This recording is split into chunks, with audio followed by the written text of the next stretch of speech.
Hey guys, welcome to another FreediveUK review video. My name's Ian Donald and today I will be reviewing the Cressi Geronimo Elite 95. So if we start from the very top, you'll notice it's a open muzzle design, right? So this means that the spear itself isn't restricted down by any kind of fixed mechanism. It's really only held by the shooting line in itself. This is really great for loading a larger gun. It also gives you a slightly more accurate shot as well. It's a little bit more difficult for beginners perhaps, so perhaps this is maybe a slightly higher end gun. It's kind of reflected in the price as well and the name, I suppose. One of the main features of this gun is the cuttlefish bone effect as you run down the length of the gun. So starting from the top, it tapers quite narrow, then it's a broader section in this top bit here which kind of looks a little bit like cuttlefish bone, and then it goes back down again. And then it tapers off at the bottom again. It has an integrated rail guide running down the entire length of the gun in order to ensure a more accurate shot, and then it's got a really nice handle trigger mechanism at the back as well, very comfortable, and of course a little loading pad with a little aiming notch as well, just so you can really sight the gun really well. You'll also notice it comes with an integrated reel. Okay, so good points about the gun. First of all, it is very light, it's very comfortable, it's very easy to use, it's very easy to shoot, it's very accurate, it's pretty good at tracking left and right, there's not too much resistance. This is probably slightly down to the fact it's tapered at the end.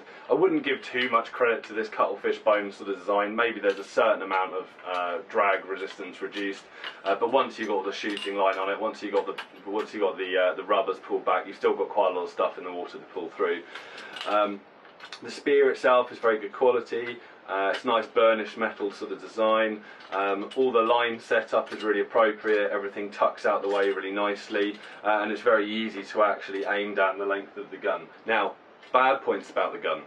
Probably the main negative point on this gun, I would say, is the actual trigger mechanism itself. It seems to be a little bit delicate. Sometimes it can be a little bit tricky to actually load. Sometimes you'll find that the trigger mechanism itself will jam. Even though it looks like it's loaded in every way, you might even have the safety on, everything might be looking absolutely great, and then you come around to firing and it just jams, which is really annoying, especially if you've got a shot lined up. With a little bit of time and practice, you can sort of understand when this may or may not happen, but it really shouldn't happen with a gun of this sort of quality. I've had it happen with other Cressi guns throughout the range. I think maybe they need to spend a little bit more time looking at some of those elements of the trigger mechanism. For example, I mean, like the safety never feels like overly secure. It doesn't feel like it blocks things off quite as much as some other safeties do. My other negative is in fact the price. So the price of this gun sits at approximately £200, which although isn't a huge amount for a top-end gun, the only issue I've got is the fact that how it relates to the other Cressi guns. So the one down in the range, the Cressi Geronimo, is a fantastic gun. I'd highly recommend it.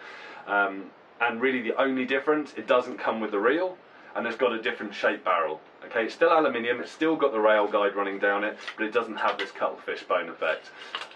So whether that can actually validate an additional almost £100 in costs, give or take, I don't know if it can or not. So negative point really has to be the price, but perhaps that really should be just a huge positive for the Cressi Geronimo rather than the negative for the Geronimo Elite. Okay, so overall I would say it's a very good gun. Minor flaw really in the trigger mechanism, but it could be very specific on this gun, I don't know. Overall it's going to get you a lot of fish, it's very tough, it's very accurate, but I'd definitely recommend this to anybody who's perhaps wanting to upgrade, go that little bit step further, get a little bit more range, have something a little bit more adaptable for bigger fish.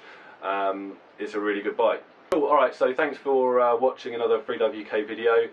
Remember to subscribe down here as soon as you can to get more of these videos, and of course check us out on Instagram, Facebook and Twitter for more news from FreediveUK. Alright, thanks very much guys, check you later, bye.